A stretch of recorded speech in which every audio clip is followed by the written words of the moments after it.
Ahí Justo está. estaba pidiéndole eso. Ahí está. Bueno, muchas gracias, Paula. Entonces iniciamos la sesión de hoy con la presencia de Ricardo Néstor Lagorio, que tiene un currículum muy importante, y simplemente voy a destacar dos o tres puntos de su labor, empezando de atrás para adelante. Ricardo fue embajador extraordinario y plenipotenciario de la Argentina frente a la Federación de Rusia, desde el año 2017 al 2020, en concurrencia además con otros estados. Él nació en Guatemala en el año 1955, me interesa a mí en lo personal. Es casado, tiene 4 hijos, fue educado, recibió educación en Israel, en Venezuela y en Argentina. Tuvo una maestría en Ciencias Políticas con especialización en Relaciones Internacionales en la Pontificia Universidad Católica Argentina, una maestría en Ciencias Políticas, y es candidato a doctorado en Ciencias Políticas de la Universidad de la Ciudad de Nueva York. Por supuesto, también él se graduó en el Instituto ISEN de Servicios Exteriores, y comenzó trabajando con el viceministro de Relaciones Exteriores en el año 80-82, fue destinado en la misión permanente argentina en las Naciones Unidas en Nueva York, en el año 82 al 89, estuvo en la Embajada de Estados Unidos, Argentina en Estados Unidos, del año 2002 al 2003, del 93 al 96 fue subsecretario de Política y Estrategia del Ministerio de Defensa. Bueno, enseña Política Exterior y Relaciones Internacionales en la Universidad Austral, en la Universidad Católica Argentina, en la Universidad de Belgrano, estuvo también en la American University en Washington, el 2001 y el 2002, es miembro del consejero del Consejo Argentino de Relaciones Exteriores, CARI, y secretario general del CARI para el periodo 2021-2023. En el año 2018 recibió el premio CONEX para la década 2008-2018 en la categoría Diplomacia.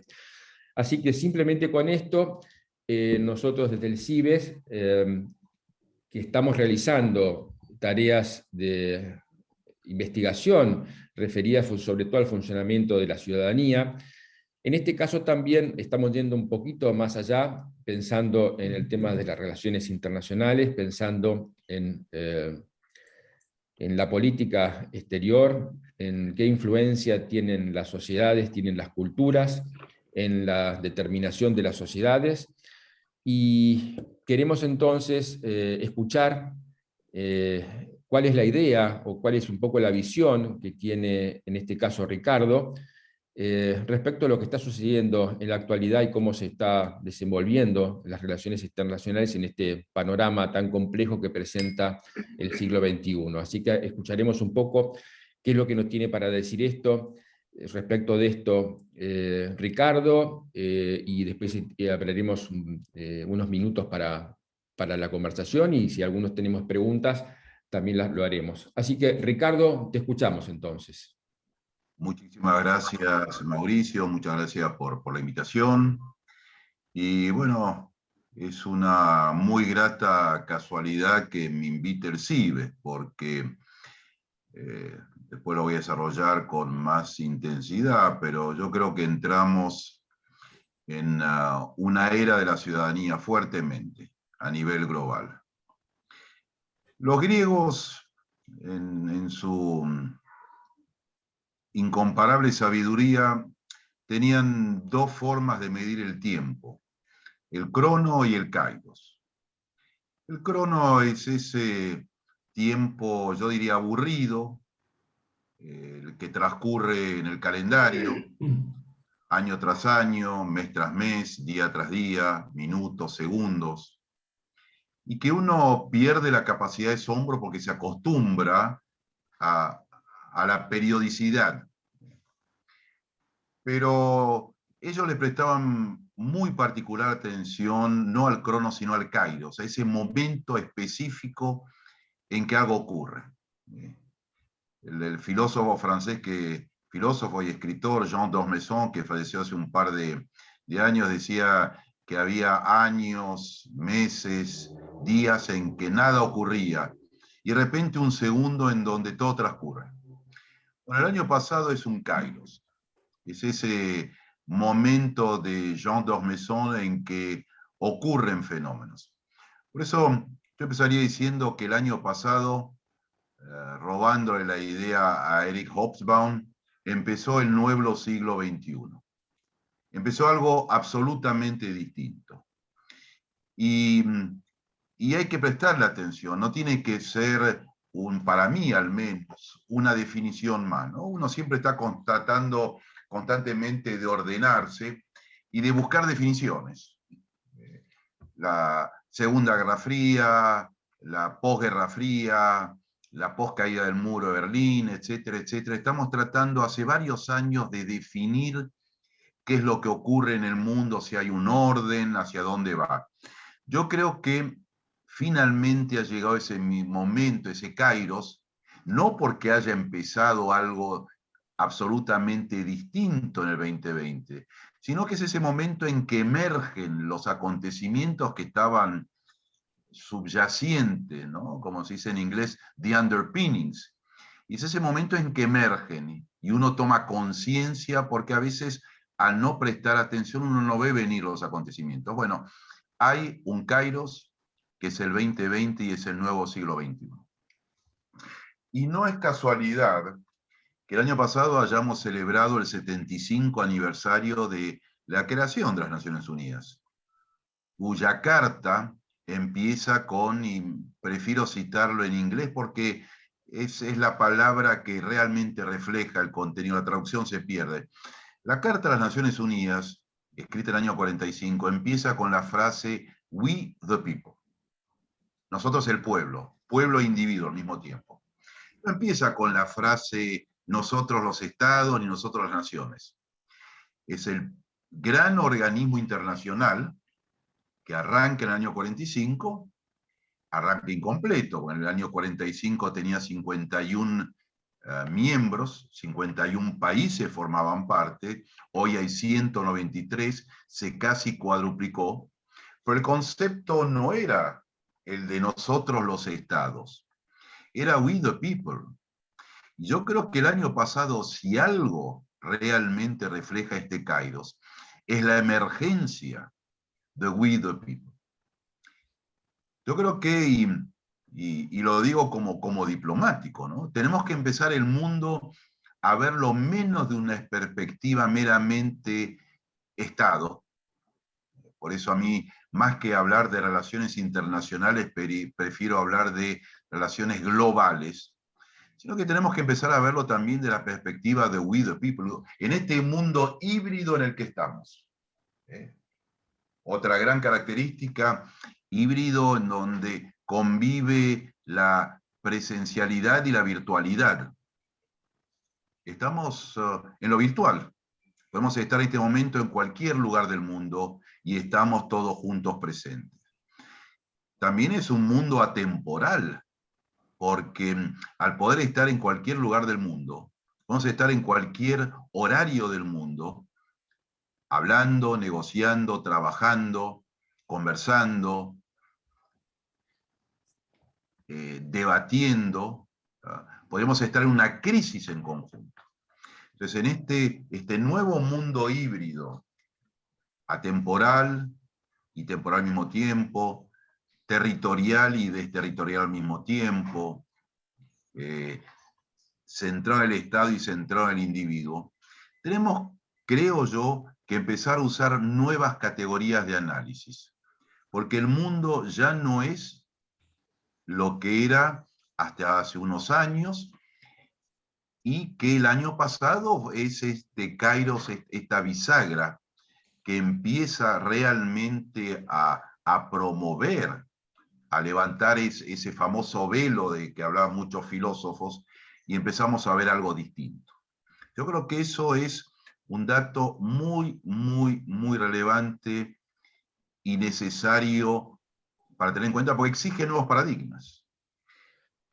Bueno, Ricardo, yo creo, Sí. Sí, yo con esto yo creo que te estás dando una primera, hacer como puntapié inicial, está muy bueno, un poco para anotar tu misión. Yo quisiera preguntarle un poco a Martín Farrell qué opina, y después yo voy a dar mi opinión. No, no es una opinión, voy a tratar de ser a lo mejor más duro, y voy a actuar como abogado del diablo respecto comparto mucho lo que decís vos, pero respecto voy a introducir algo más que va a resultar como una especie de bomba respecto de We the People, con el cual comparto. A ver, Martín.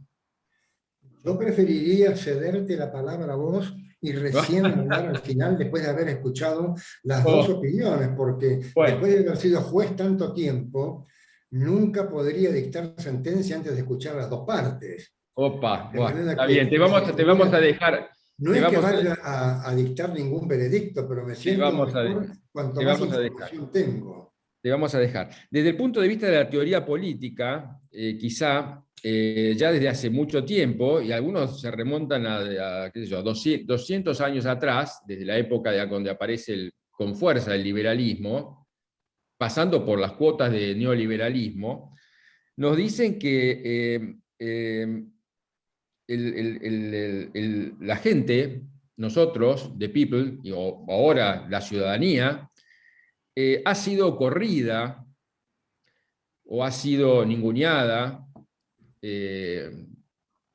abiertamente o no tanto, por la política liberal o por el liberalismo concretamente. Aún siendo incluso el liberalismo, la democracia representativa, la república, los gobiernos republicanos y las propias instituciones de la democracia liberal republicana, siendo las únicas, habiendo casi una especie de consenso generalizado, siendo como el mal menor y que siendo la única, por ahora lo conocido, que es lo que nos permite a todos poder tener una convivencia más o menos potable, frente a lo que podía llegar a ser, siendo al otro extremo, una democracia radical de la época, de alguna época de la Grecia antigua, siendo entonces el liberalismo, algunos extremismos de liberales, quienes han corrido a We the People de la política, de la participación en el gobierno, de la participación en las instituciones, y que entonces, por más que ahora la tecnología también, por supuesto, permite que la desintermediación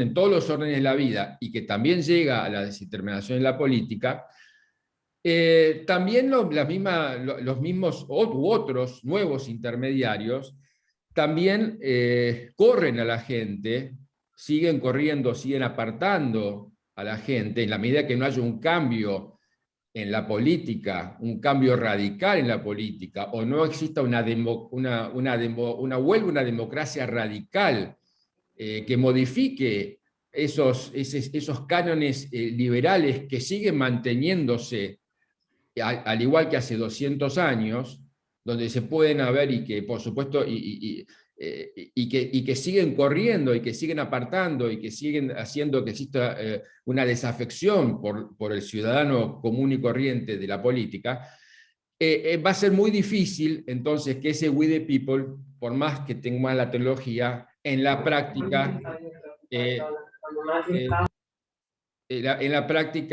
pueda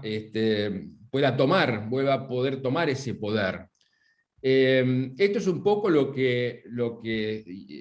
y frente a eso nos encontramos nosotros con que gobiernos, tanto en el norte como en el sur, sigamos todavía teniendo ese debate o esas grandes grietas entre los populismos de izquierda, otros, populismos de derecha, aunque tengamos entonces la posibilidad y surjan cosas como, por ejemplo, las pandemias, pero sin embargo de todo seguimos teniendo nosotros ciudadanías. Cuando cuando nos metemos para adentro, más allá de lo que sucede en el ámbito internacional y en el ámbito global, cuando vos te das vuelta a tu propio país y ves en tu sociedad, vos te encontrás, por lo menos en el caso este del sur, ciudadanías apáticas, anómicas, sociedades que, más allá de salir a veces salir cuando le tocan el bolsillo o cuando le matan a alguien, salen con las parcantas democrando la democracia de una república que no tienen ni idea porque no tienen ni instrucción, no tienen ni vocación cívica, tienen poca formación. Esto es un poco la crítica que se hace frente a este We the People, que uno puede llegar a decir que es el momento de We the People. Esto es un poco lo que quizá compartiendo mucho lo que decís, pero una especie de crítica que se hace del otro lado y que tiene mucho, y que mucha gente sigue este discurso, y que genera mucha grieta, y que lo tenés ahí, porque vos tenés muchos gobiernos que van para este lado. Entonces, y que lo que es lo que no permite todavía la formación y que impide la formación quizá en muchas regiones de estas sociedades más, la globalización o sociedades, yo me tocó por el Estatuto de la Ciudadanía del Mercosur. ¿Cómo vamos a pensar en el Estatuto de la Ciudadanía del Mercosur cuando ni siquiera teníamos ciudadanía en cada uno de los países bien conformadas, a diferencia de lo que puede ser una ciudadanía en la Unión Europea? Eso es lo que te quiero decir. Cuando vos te das vuelta, estás pensando en algo internacional, cuando te das vuelta y no tenés ni ciudadanía local. Esto es un poco como te compito frente a eso, a pesar de que me encantaría, ¿no? Bueno. Gracias, vos, Ricardo, y después Martín. Sí, sí, así termino mi idea porque, Vale. primero, we the people, no ciudadanía, primero. Segundo, yo creo, y eso lo hemos conversado un poco anteriormente, que si uno simplemente aborda todo desde el concepto del liberalismo, de la democracia, se olvida que más de la mitad del mundo nunca lo leyó a Hobbes, Locke y Rousseau. Con lo cual yo creo que de nuevo, perdón, quiero terminar porque una cosa es we the people, otra cosa es ciudadanía. Yo cuando hablo de we the people, no estoy hablando de ciudadanía, estoy hablando de un concepto global que es lo que funda o trató de fundar un cierto ordenamiento global que fue incompleto, porque por eso aclaraba que en 1945 habían 51 países, hoy hay 193. Entonces, sigo con el razonamiento.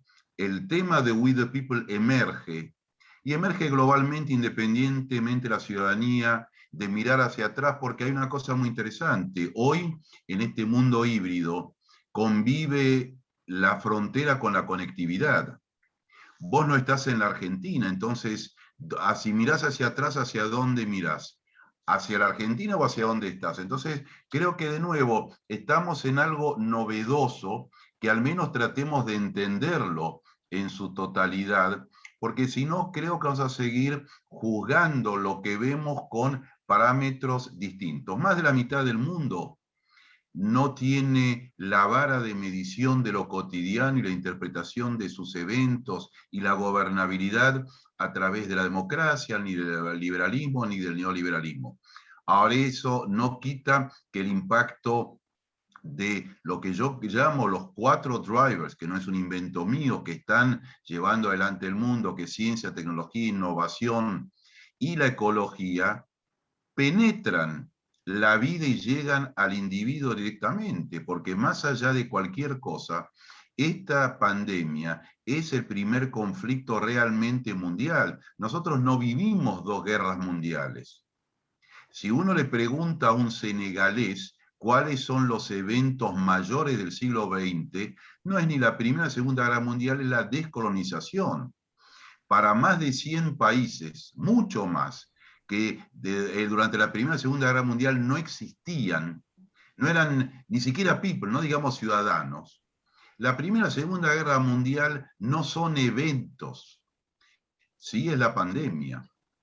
Es el primer evento que llega en forma directa y democrática a cada uno de nosotros. Y ahí está lo distintivo, ahí está en donde we the people, no el ciudadano, we the people, por supuesto no tenemos ciudadanía global, pues tampoco tenemos una comunidad global.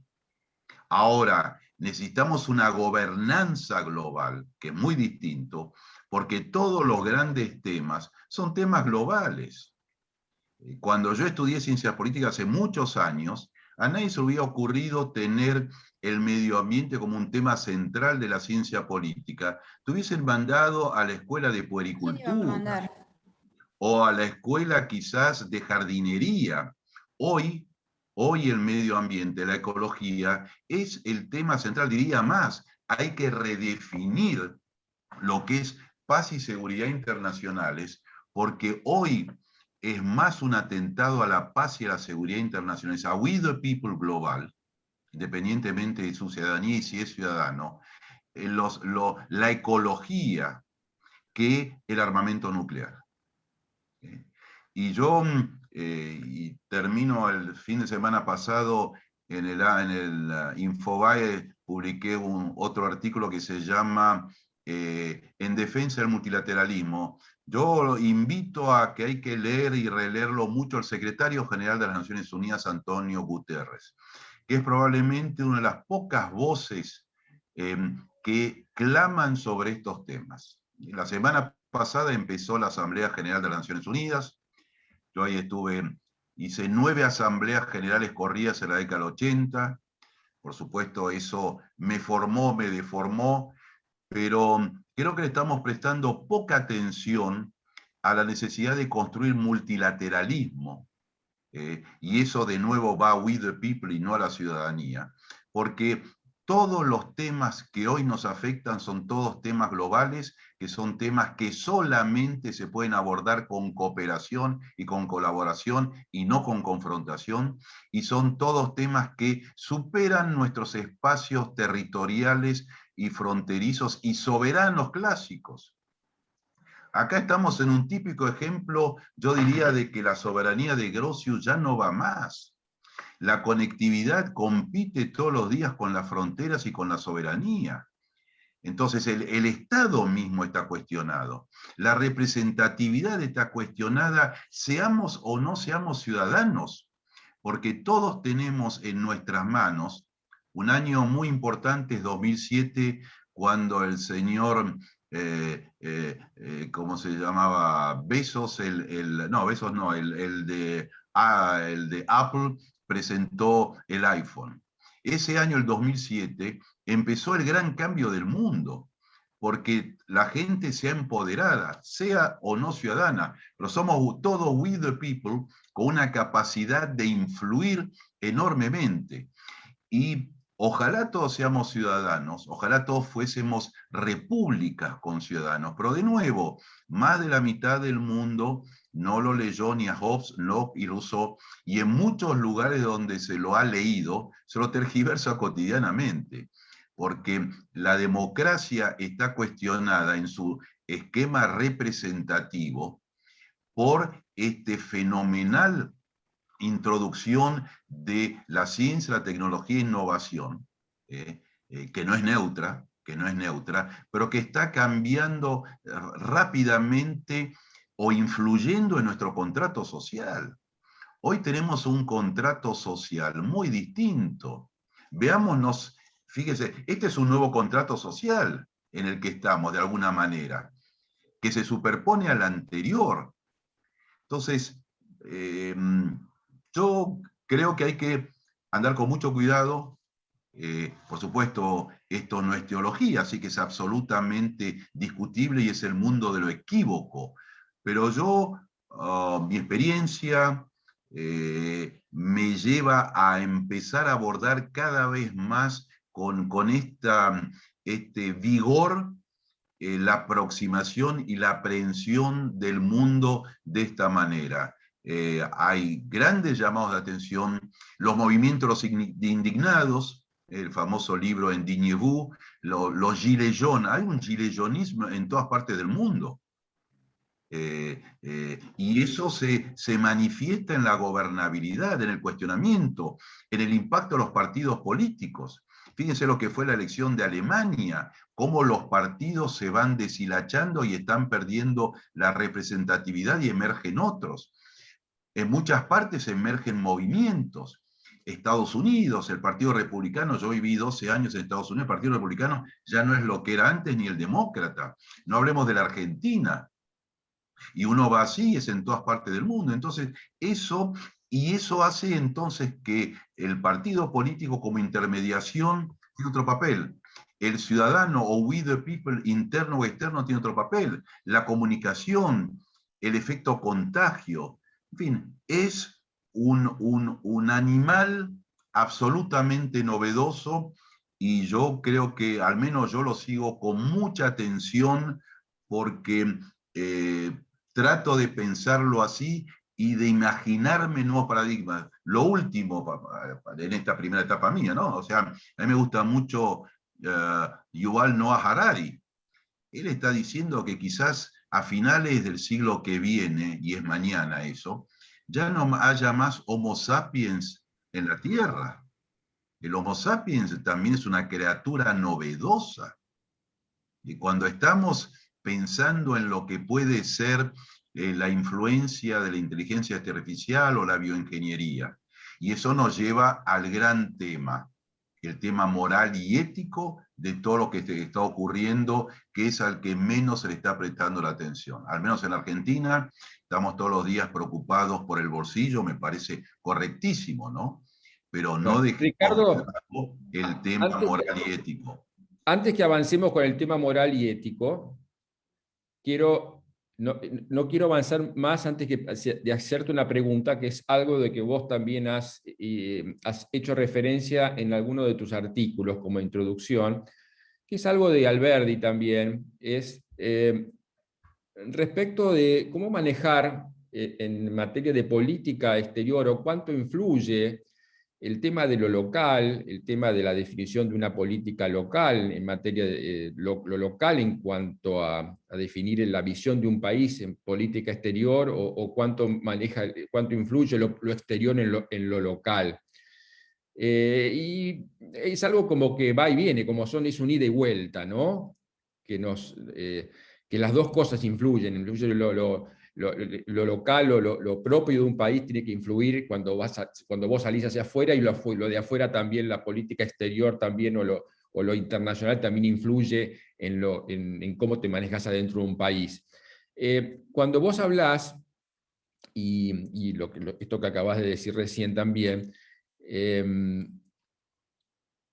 respecto de que no tenemos un poco que dormirnos y estar atento a lo que pasa, a lo que está pasando en el mundo.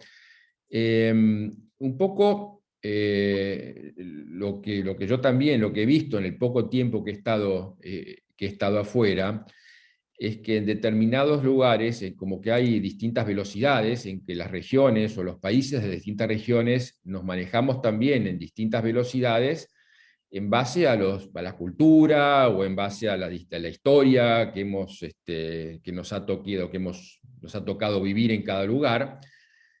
Y más allá de que la gente que trabaja en la política exterior siempre intenta, el elenco estable de la diplomacia de los países siempre intenta estar ayornada y mantener un cierto equilibrio más allá de los gobiernos a los que les toca pertenecer, o que muchas veces que les toca sufrir, ¿no? Los cambios de gobierno locales. La diplomacia siempre trata de mantener un cierto equilibrio de cada uno de los países, más allá del gobierno en que le toca el cual le toca sufrir o gozar, no sé bien cómo es, pero siempre trata de mantenerse un cierto equilibrio más allá del tipo de gobierno que le toca pasar. Y a veces la gente, el país, no se mantiene quizá a nivel internacional con ese equilibrio, sino que a veces los países internamente retroceden, y muchas veces la propia burocracia del país, yo te escucho, a veces escucho hablar con el tema del multilateralismo, y muchas veces la terminología que se utiliza, y ese crea una especie también de burbuja que a veces la sociedad le cuesta seguirlo. Y la sociedad a veces en esos países o en esas regiones, o los países de las regiones, y muchas veces sucede con nuestro, no acompañan, y por más que uno quiera estar a estar en la cresta de la ola, no acompañan, no acompañan. ¿Cómo ves que se puede superar ese gap, ¿viste? A nivel de tecnológico o a nivel de todas estas cosas que vos estás diciendo? Porque a veces ¿viste? Nosotros podemos ver que el siglo XXI se destaca por tal y tal cosa, y la sociedad, el gobierno, el gobierno de un país determinado, que a lo mejor se mantiene durante 10, 15 años, y vos, diplomacia o servicio exterior, quiere mantenerse un cierto equilibrio junto con el mundo, y no te acompaña, y vos seguís manteniendo eso, y vos lo ves, y seguís con el mismo, ¿viste? Con el mismo discurso y una misma burocracia que utiliza, y el país no te acompaña, y la sociedad, o we the people, a lo mejor que no es lo mismo que ciudadanía, y no te acompaña, y te vas alejando, quieras o no, por más que vos quieras seguir diciendo lo mismo. Eso es un poco lo que... ¿Cómo lo ves a eso?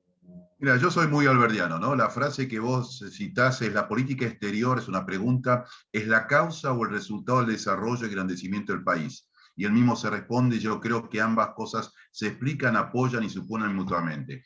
El problema de Argentina, Mauricio, yo creo que es un enorme divorcio entre lo externo y lo interno, no dándose cuenta que estamos en el mundo. Uno no elige estar en el mundo, uno está en el mundo directamente, o sea, uno no se inserta. La globalización es un hecho de la historia. Cómo la transitamos es distinto. Entonces, lo primero que yo creo que está faltando, y yo por eso me he dedicado estos últimos tiempos, sobre todo que ahora ya no estoy más en actividad y tengo mucho más libertad para escribir sobre esto, pues yo creo que hay que crear conciencia y hay que crear la opinión pública que responda a esto. A mí la verdad que siempre me ha preocupado lo poco que está la política exterior en las campañas políticas. Esta propia campaña, que aunque sea legislativa, nada de lo que uno quiera hacer se hace al margen del mundo. Uno quiere terminar con la pobreza. Miren, dentro de 10 años en Estados Unidos y en Europa no van a haber más autos a combustión. Con lo cual, si nosotros ya mismo no empezamos a refundar nuestra industria automotriz, no vamos a vender un auto más. En 2050, que es pasado mañana, estamos en un mundo con una economía verde. Si no empezamos ya mismo a reconstruir nuestra economía, estamos fuera del mundo.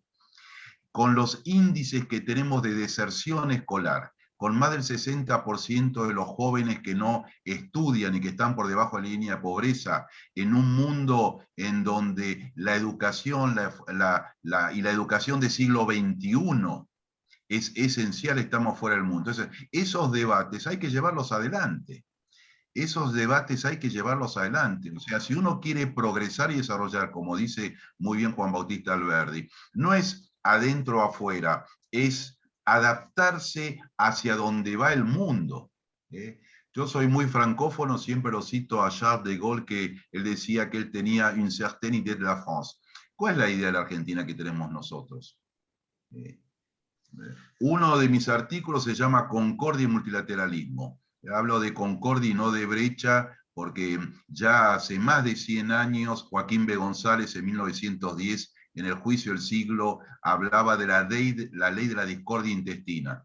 Con este nivel de discordia, y no brecha, porque no es un problema geológico, es un problema humano, no hay desarrollo posible.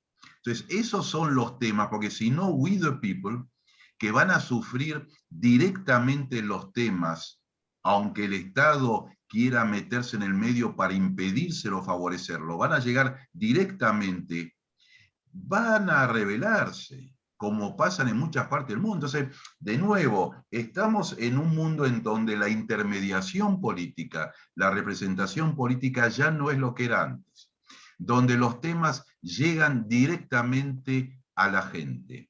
Y la gente por eso consume esos temas y demanda esos temas de diferentes formas.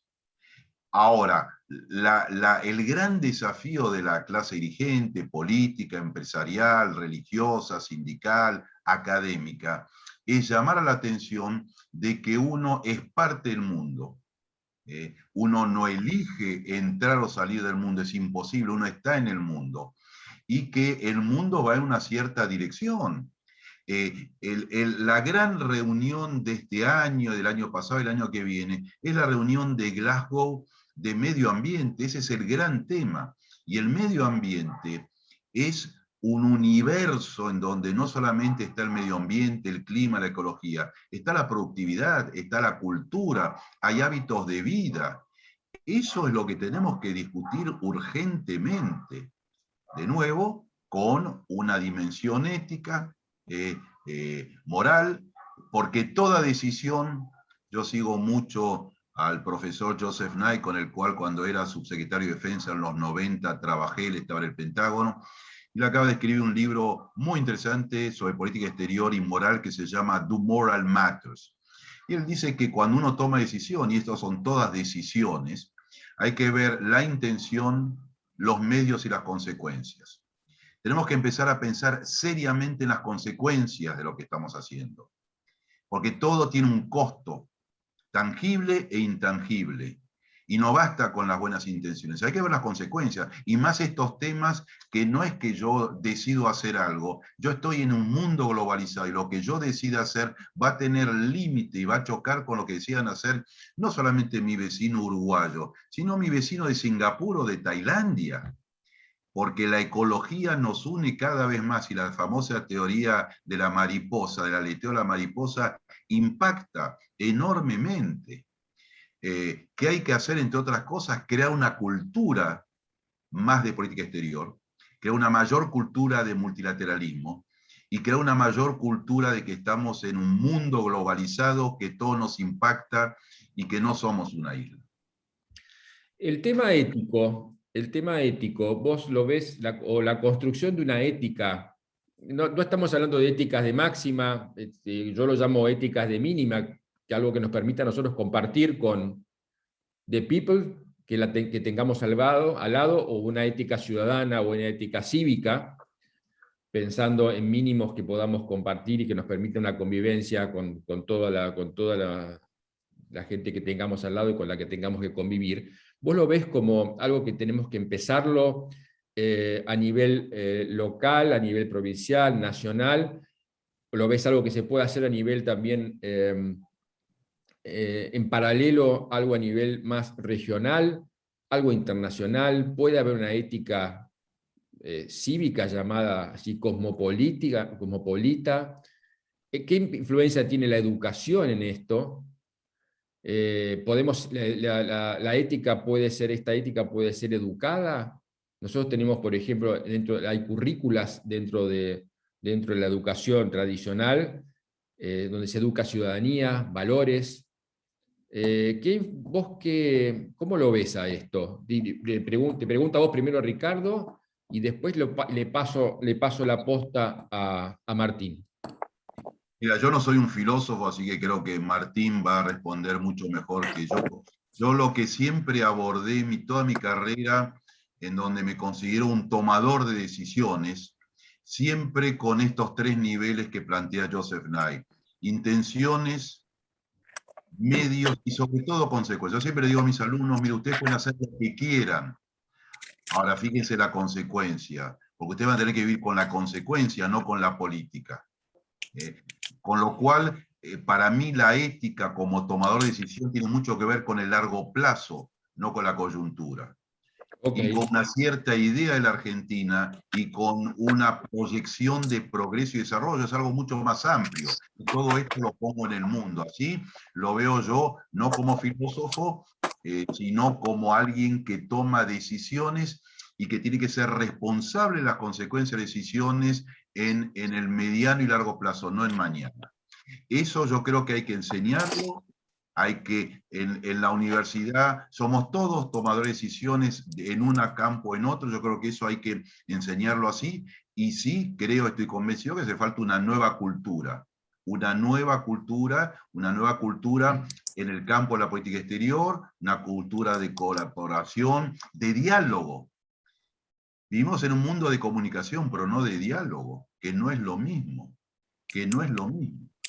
Bueno, ahora le vamos a pasar la posta a Martín, y más que nada decir que el diálogo, nosotros acá concretamente, lo que estamos predicando nosotros en CIBES, es que el diálogo es uno de los valores que no se adquiere por ósmosis, ni se hereda, sino que tiene que ser parte de una formación que es una opción también, es una opción, y que ojalá no tengamos que llegar nosotros a lugares donde tengamos que tomar decisiones sin haber también sido educados ni formados para poder tomar esas decisiones en forma correcta y saber de qué forma tenemos que optar.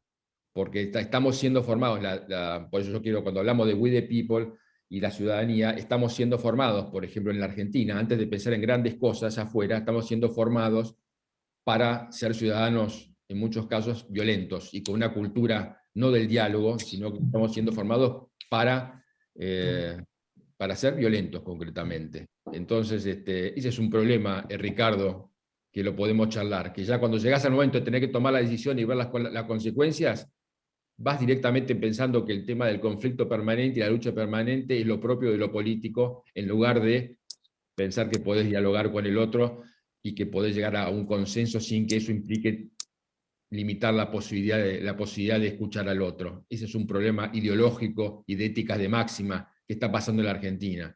Entonces, sin perjuicio de que no es brecha, y concuerdo, y me encantó lo que dijiste respecto de que es un tema de personas y no de brechas geológicas, y eso está buenísimo, lo voy a adoptar, eso que acabas de decir recién, pues está muy bueno, me encantó. Martín. Me he enriquecido con las palabras de Ricardo y de Mauricio y voy a formular nada más que un par de reflexiones. Richard Nixon decía que para resolver sus asuntos internos, Estados Unidos no precisaba un presidente, que sus funcionarios públicos bastaban y sobraban para resolver todas las cuestiones internas del país. Pero, decía Nixon, Estados Unidos necesita imperiosamente un presidente para sus relaciones internacionales. La tarea del presidente es concentrarse en eso, en la política internacional de Estados Unidos. Ahora, en términos de derecho internacional, la teoría de la Realpolitik, por ejemplo, sostiene que los sujetos del derecho internacional son los estados. Ahora, frente a esto, el avance de las teorías de los derechos humanos llevaron a considerar a otros autores que el sujeto del derecho internacional son las personas. Y desde el punto de vista de la protección de los derechos humanos, es mejor considerar que los sujetos son las personas y no son los estados.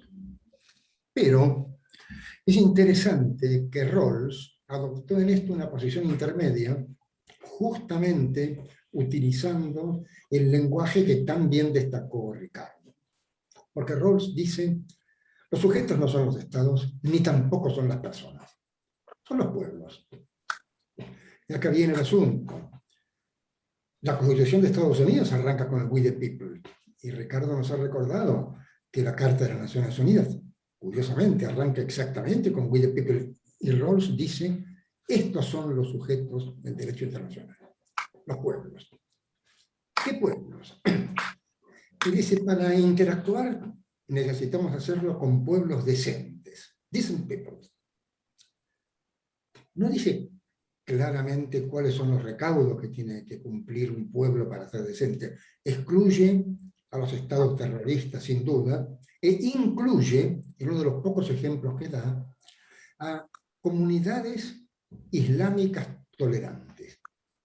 No sé si es posible encontrar un ejemplo de comunidad islámica tolerante, pero es exactamente lo que él dice. Estos pueblos decentes son los sujetos del derecho internacional. ¿Y qué hacemos con los pueblos que no son decentes? Aquí yo voy a disentir de la política sugerida por Rawls. Rawls sugiere excluirlos, dejarlos afuera, convertirlos en parias internacionales, mientras que yo creo que sería mucho más seguro incluirlos forzadamente en la comunidad internacional para que no aparezcan un conjunto de forajidos sin límites que no forman parte de ninguna asociación, ni siquiera de las Naciones Unidas. Ahora bien, respecto de esos pueblos, Rawls es muy cauteloso, muy prudente en cuanto a sus exigencias éticas. Él, para una comunidad nacional, propone, por ejemplo, reglas muy estrictas para la distribución del ingreso y sostiene que las desigualdades solo son admisibles cuando benefician a los peor situados. Pero esta exigencia, él reconoce que es exagerada para la ética internacional y solamente propone un principio respecto al ingreso que yo creo que sería, supongo, merecedor del asentimiento de cualquier persona a la cual se le presentara. La tarea ética consiste en impedir las hambrunas, impedir las crisis alimentarias que producen mortandades masivas. Nada más. No habla de distribución equitativa del ingreso, no habla de principio de diferencia, solamente habla de pueblos decentes que son tolerantes, pero no requieren ser liberales. Y a su vez, una distribución de los recursos que solamente elimine la posibilidad de hambruna.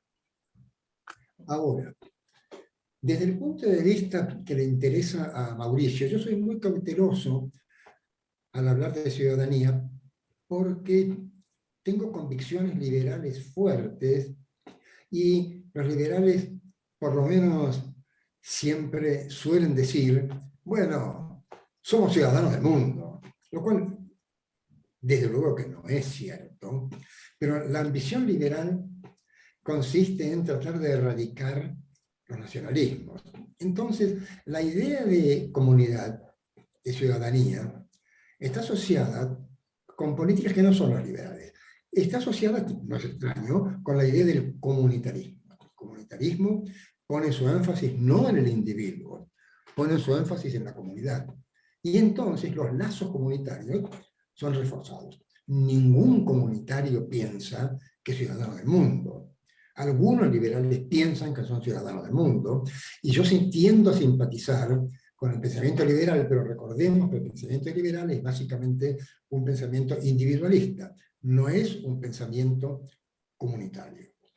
De modo que mi conclusión sería, la ética sí, ciertamente, alcanza el ámbito internacional, sin duda, pero son exigencias éticas menores, porque existe mucha menos cohesión que en una comunidad interna. Pero, en términos de derechos humanos, yo creo que ahí hay un imperativo ético internacional, porque tal como yo entiendo los derechos humanos, que es una posición controvertida, que tiene su origen en la teoría de Ras, yo estoy de acuerdo con esto. Los derechos son derechos humanos cuando su violación justifica la intervención externa. Siempre y cuando, me apresuro a agregar, hayamos hecho el cálculo de consecuencias y la intervención externa produzca mejores consecuencias que el aislacionismo. Esto lo digo porque la idea kantiana de los derechos humanos obliga a la intervención externa independientemente de las consecuencias. A mí me parece una barbaridad. La intervención externa en materia de violación de derechos humanos es algo que debemos propiciar si creemos en los derechos humanos, pero después, solo después del cálculo de consecuencias. Termino simplemente con un ejemplo para que entiendan qué pienso en estos temas, de los cuales no soy especialista y simplemente mantengo una opinión del ego. Uno puede coincidir, a lo mejor todos coincidimos, supongo que todos coincidimos, en que los talibanes violan los derechos humanos. Sí, desde luego. Entonces, esto cumple con la primera condición que los consecuencialistas ponen para la intervención externa. Sí, existen derechos muy importantes que son violados y justificaría intervenir en Afganistán. Perfecto. Pero los kantianos directamente seguirían esto con una intervención. Y a mí me parece que no es tan sencillo. Una vez que uno decide que los talibanes han violado los derechos humanos, ahora tenemos que preguntarnos cuál es el costo en términos de vidas en tratar de imponer por la fuerza los derechos humanos en Afganistán. Y la respuesta es, mira, me parece que es peor que dejar que los talibanes violen los derechos humanos. Entonces, lo lamentamos mucho, los condenamos moralmente, pero no se sigue ahí automáticamente que va a haber una intervención militar. De modo que las ideas éticas en el derecho internacional me parece que no pueden dejar de ser ideas éticas consecuencialistas. La idea kantiana en derecho internacional puede conducir a tremendas masacres y a costos de vida que no estaríamos dispuestos a afrontar. Y muchas gracias por dejarme participar. Bueno, Ricardo, como verás, tenemos nuestro centro, como verás, tenemos amplitud de palabra y nosotros mismos tenemos amplitud de opiniones. Vos verás como Martín, con su posición abierta yo soy quizá un poquito más hacia el centro, un poquito más, miro más con descendencia hacia el comunitarismo, sin pensar de que no soy comunitarista, pero frente a tu visión, muy interesante, vos viste cómo tenés una diversidad respecto a cómo descomponés, vos descomponés en distintos aspectos tu propuesta y tu visión del siglo XXI en distintos ámbitos. En cada uno de ellos vos tenés distintas, quizá, opiniones. En cuanto al punto de vista ético, vos ves qué es lo que pasa, ¿no? Entonces, pero es interesante porque bueno, te encontrás con distintas posiciones respecto de esto, ¿no? Entonces, por lo menos esto es lo bueno que tiene poder tranquilamente poder abrir la opinión de uno o la posición de uno en estos ámbitos, ¿no? Porque uno se va enriqueciendo de distintas posturas que si no, ¿viste? A veces uno no tiene esa posibilidad, ¿no? Y uno va aprendiendo así, por eso es lo que hacemos nosotros. Bueno, Mauricio, yo creo que hay algo muy importante para todos los jóvenes que nos están escuchando, las consecuencias. Yo creo que eso es el gran norte, el gran desafío ético, tomar una decisión viendo las consecuencias en el medio y largo plazo, y no las consecuencias para mí, sino para el otro. Que eso implica reconocer el otro y no ponerse en superioridad. Miren, Afganistán es un excelente ejemplo. 20 años, yo estaba en Washington en el 2001 cuando cayeron las torres. Hubieron dos momentos de Afganistán. Primer momento eran los talibanes, que quizás sí, Al-Qaeda, perdón, que quizás sí fue exitoso, y después se pasó al regime change. Escribí hace unos pocos semanas un artículo en donde recordaba lo de Talleyrand, que las bayonetas sirven para todo menos para sentarse. Uno no puede imponer ideas por la fuerza. Eso es una gran lección que tiene que sacar como conclusión los grandes países y sobre todo Occidente. O sea, yo soy occidental, creo en el artículo primero de la Constitución Argentina, sistema representativo, republicano y federal. Pero la mitad del mundo no cree en eso, entonces yo no puedo salir como un gurka a imponer mis opiniones, hay que convivir, porque al mismo tiempo, en este mundo híbrido y de diferentes velocidades y necesidades, al tiempo que la preocupación es quizá la democracia, también al mismo tiempo es la desertificación, el hambre, el medio ambiente, la posibilidad que si no se hace algo con el medio ambiente, algunos países, islas de Naciones Unidas van a desaparecer. Entonces, ¿cómo hacemos en este mundo, cómo transitamos el siglo XXI, si lo único que abordamos son los temas de poder duro y la única respuesta es la respuesta militar? Ahora le hacemos la guerra a la pandemia. La pandemia no hay que hacerle la guerra. Hay que buscar mejorar los esquemas de colaboración y de cooperación y darnos cuenta que hay algo que se llama la Organización Mundial de la Salud, que en la década del 70, el 70% del presupuesto venía de los estados y el año pasado solamente el 17% del presupuesto de la OMS venía de los estados. Entonces empecemos a también darle prioridad en esta necesidad de construir un nuevo multilateralismo a todos los organismos internacionales de poder blando, la UNICEF, la UNESCO, la Organización Mundial de la Salud, todo ese andamiaje internacional que nos va a permitir quizás tener una gobernanza mejor para abordar los temas que son globales, independientemente de nuestra voluntad, y que llegan a nuestras casas independientemente de nuestra voluntad. Ese es mi planteo, que está más allá del poder de un Estado. Yo viví 8 años en Nueva York, lo que vi en las imágenes de las inundaciones de Manhattan hace un mes, nunca nadie lo vio. Y eso es así. O los cambios climáticos, y eso genera enormes conflictos. Entonces creo que eso es lo que tenemos, a mí me parece, que empezar a ver, porque además todo eso es consecuencia de decisiones humanas. Este recalentamiento global es obra del ser humano. Entonces empecemos a cuidar eso. Para ir un poco cerrando, ¿cómo ves Argentina en estos últimos, en este último periodo, en estos últimos años, dentro de este reposicionamiento de los países en la época de pandemia o post-pandemia? Mira, yo soy muy estricto y muy crítico en esto. En la Argentina, cada 4 u 8 años, el gobierno de turno cree que es Cristóbal Colón y refunda la Argentina y empieza de cero. El mundo tiene sus continuidades, la Argentina tiene sus continuidades.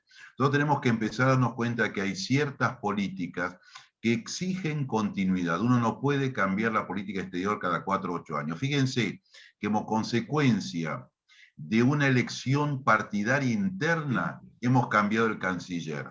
Yo quisiera que me digan cuál es la relación entre la PASO y la política exterior.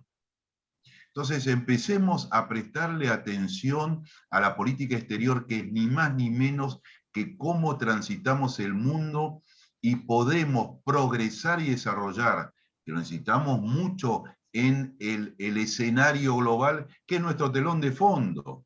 Es nuestro telón de fondo.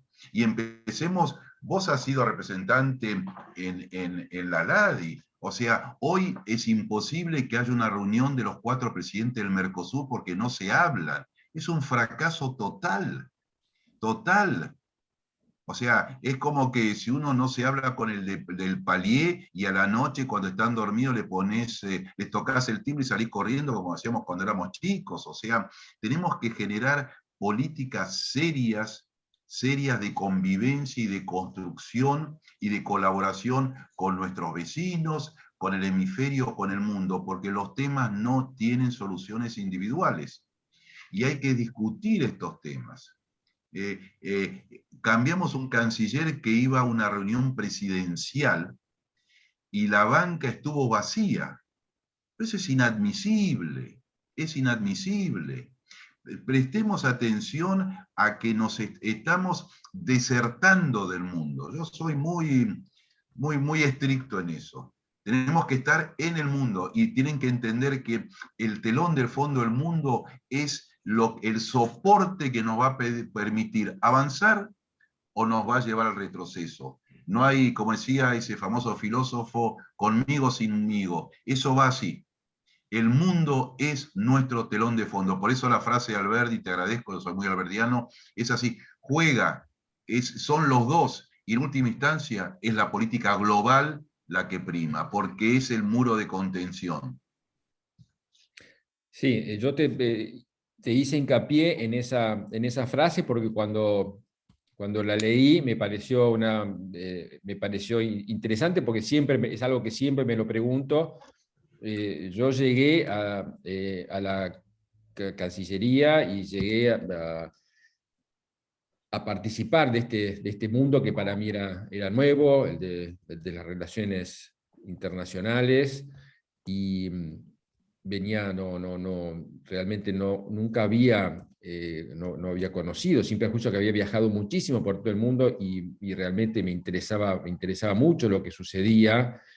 Siempre había dedicado mucho tiempo al tema de la historia, había viajado por todo el mundo desde chico, pero por primera vez conocí lo que significaba realmente lo que era la representación argentina en el mundo y la importancia que yo tenía, y la importancia que tenía el hecho de estar estar y ocupar los espacios y estar con un representante en todos los lugares, y que la política argentina, la política exterior argentina tenía que tener una cierta continuidad, con lo difícil que se hace a medida que van cambiando los gobiernos. Por otro lado, también otra cosa que también de la que poco se habla, pero que a mí me impresionó muchísimo, era la capacitación, y lo quiero decir, la capacitación que tenía, destacar la capacitación que tiene la gente que está destacada afuera, y por supuesto debe ser también la que está aquí en el propio país, ¿no?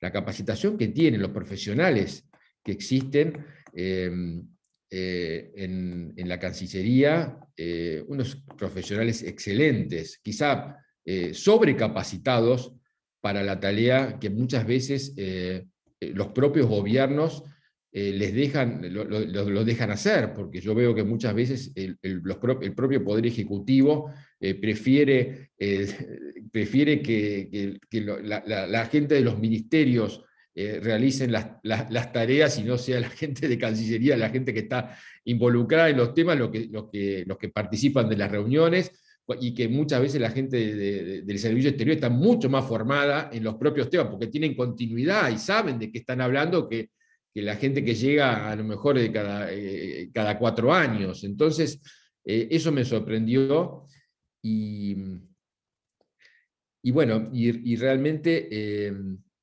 la frase esta de Alberdi, yo te la quise mencionar porque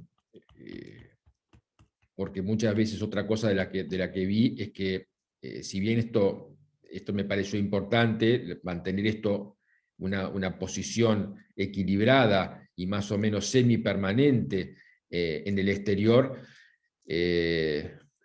a veces, un poco lo que te dije al principio, a veces me parece que en determinados momentos se crea una cierta burocracia diplomática que no te digo que desconoce, pero un poco se aísla de lo que efectivamente sucede en lo que está sucediendo en el propio país, en la propia gente, y entonces a veces se trabaja para la misma burocracia, y bueno, y esos son temas que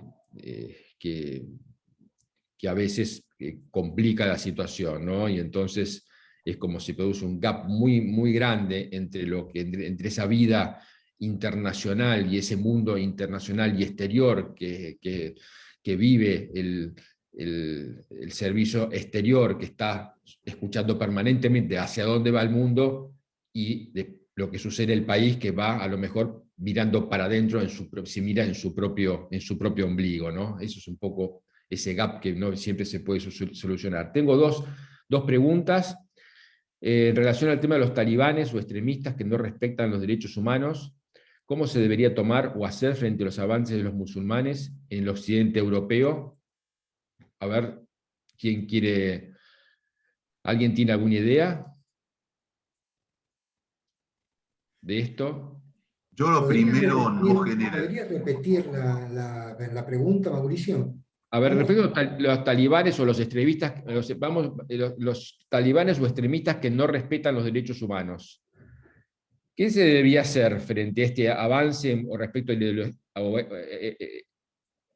este avance de los musulmanes o respecto de la ideología en el occidente europeo? A ver, Martín y después Martín y después Ricardo.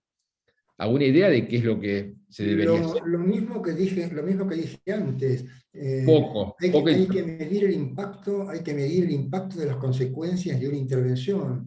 En Afganistán, cuando los norteamericanos decidieron retirarse, los talibanes se apoderaron del país en una semana sin ningún tipo de resistencia. El ejército no resistió y el gobierno tampoco resistió, de manera que una intervención tiene que ser allí una intervención prácticamente externa, solamente externa, a un enorme costo de vida. Ya sabemos que los talibanes no respetan los derechos humanos, pero ¿cuántas vidas vamos a perder si queremos hacer respetar a los talibanes los derechos humanos, cosa que hace 20 años que estamos tratando de enseñarles, sin haberlo podido conseguir, y que dudo que lo hagamos, porque el problema que tienen básicamente es un problema de fundamentalismo religioso. De manera que es un gran problema al cual no le encuentro como solución la intervención externa. Pero el especialista es Ricardo. Ricardo. Más que especialista, yo primero, ante la forma en que está redactada la pregunta, diría que no todos los islámicos son fundamentalistas. Los talibanes es una muy pequeña minoría, que además es que hay que entender, si uno va a cómo surgen los talibanes surgen fundamentalmente en la década del 80 a la luz de la invasión soviética y del apoyo que Estados Unidos, a través de organismos como la CIA, le da a los mujahidins para combatir a la Unión Soviética. O sea, yo me atrevería a decir que quizás sean lo mismo que Al-Qaeda y el señor Bin Laden, que estaba en Afganistán, son quizás hijos putativos de una errónea intervención en asuntos internos. Y acá voy a decir algo que sé que me va a crear problemas. Yo creo fundamentalmente en los derechos humanos como occidental.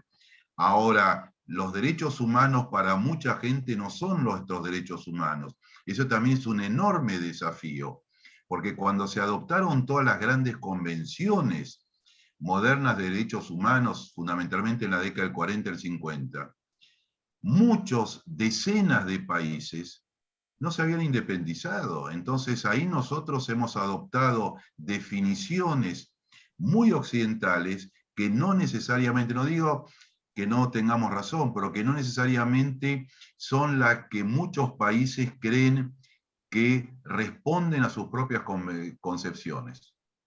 A mí me ha tocado conversar, no con talibanes, pero con gente que lo dice abiertamente. Miren, eso es para Occidente, pero no es para nosotros. Entonces, ahí hay otro enorme desafío que exige un diálogo y buscar salidas que de ninguna manera, y estoy totalmente de acuerdo con Martín, que pueden ser respuestas militarizadas. Estamos militarizando la diplomacia, militarizando la economía. Las sanciones económicas son el fracaso de la diplomacia.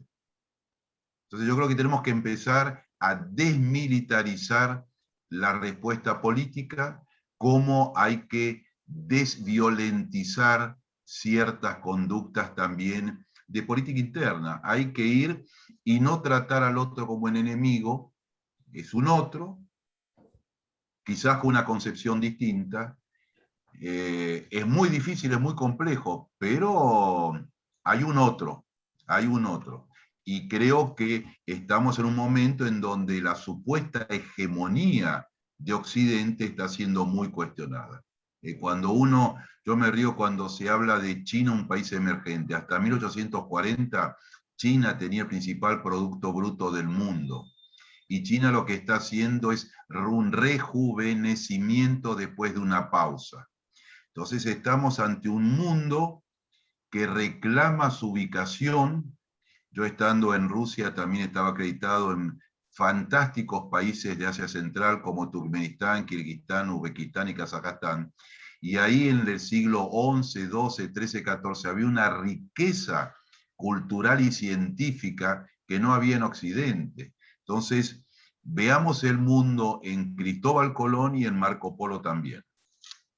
Gracias. Última pregunta y terminamos. Al embajador Lagorio, seguí siendo embajador para todos, Ricardo. Y hasta que por suerte los de carrera nos los llevamos a la tumba, los de embajadores.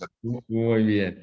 Durante la pandemia pudimos observar graves violaciones a los derechos humanos de las personas mayores. ¿Cómo se explica entonces que la comunidad internacional continúe sin tomar en cuenta al grupo de las personas mayores como grupo vulnerable y no acepta dictar una convención?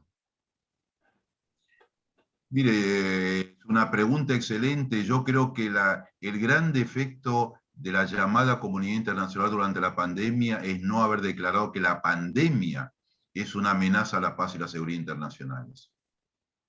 Entonces, si no lo consideramos una amenaza, si no nos damos cuenta que es uno de los nuevos peligros, no solamente los mayores, los menores, los jóvenes, Yo le hacía un chiste a mis amigos rusos cuando estaba en Rusia, estuve hasta octubre del año pasado. Le decía, ustedes durante décadas construyeron búnkers nucleares y estamos todos en búnkers sanitarios. Llevamos más de 1 año y medio en búnkers sanitarios. No solamente están sufriendo los derechos de los mayores, de todos. Las consecuencias psicológicas, o sea, tenemos de nuevo que aprender que los conflictos que vamos a sufrir directamente, muy democráticamente, y van a ser en forma directa. Porque una amenaza nuclear es una amenaza del hongo que, por suerte, la racionalidad lo impidió y lo sigue impidiendo. Ahora, una pandemia, un virus, la ecología, no lo impide nadie. Está totalmente desterritorializado. No hay soberanía, no hay frontera que lo impida. Lo que nos tenemos que convencer que tenemos que fomentar la colaboración, la cooperación y mecanismos multilaterales de gobernanza, porque si no vamos a ser penetrados como coladores. La soberanía, el Estado en este siglo XXI ya no es más westfaliano, son coladores que son penetrados constantemente por estos desafíos, crisis, amenazas absolutamente transnacionales y que gracias a la ciencia, la tecnología, la biotecnología, la inteligencia artificial, la ecología, etcétera, etcétera, no son detenidos por el ser humano. Ese es nuestro gran desafío. Bueno, ahí nos manda María Fernanda Rodríguez nos manda un tratado, un archivo. Bueno, muchas gracias. Con esto damos por terminado la charla. Gracias por las preguntas de Sebastián e Isabel. Y Ricardo, bueno, te agradezco, te agradecemos todos muchísimo por la charla de hoy. Nos pareció sumamente interesante, enriquecedora para todos nosotros. Yo por lo menos me aprendí mucho, me sirvió muchísimo. Me encantó muchas de las frases que dijiste. Martín, Farrell, como siempre, un placer. Y a todos ustedes que estuvieron participando, espero que les haya gustado, que nos sigan, y estamos a disposición de ustedes y esperemos con esto estar dando un servicio para que podamos mejorar todos los días y que tengamos un mejor país y podamos hacer mejores personas sobre todo. Así que muchísimas gracias nuevamente, Ricardo, y nos veremos en la próxima. Hasta luego. Muchas gracias, Mauricio, y gracias, Martín, por tus sabias reflexiones. Y gracias a todos por habernos escuchado. Muchas gracias. Gracias, hasta luego.